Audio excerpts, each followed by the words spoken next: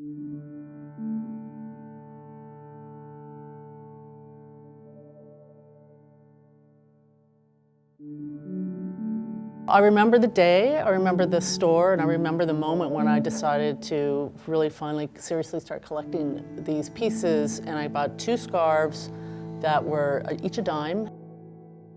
It's just something that I've always sort of done, is had collections.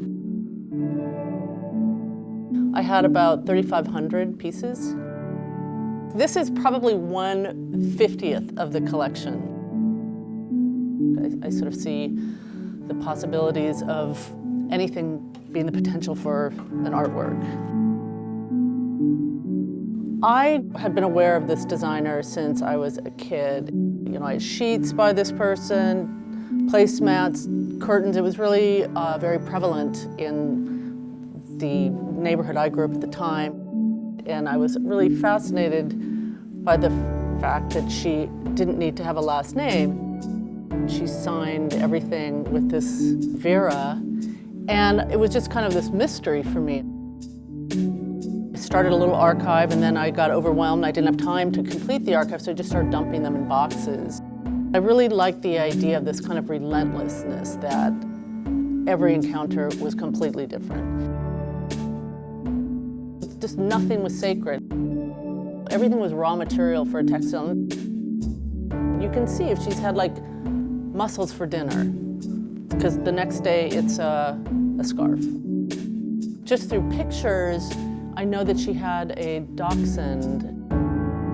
Here's an example. She goes to Florence, it becomes a scarf. And I think that kind of sort of lifting from the world is, I think, really a nice thing. It's something that I try to do.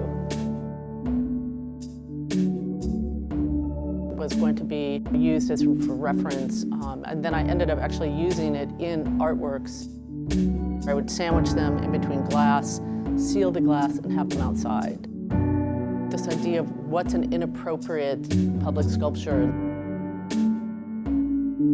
I think would be ideal if one can sort of walk through and travel through the space.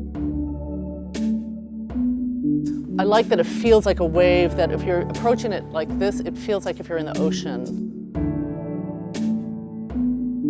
Letting the textiles create space has been kind of interesting, but also have a sort of openness and maybe odd little adjacencies.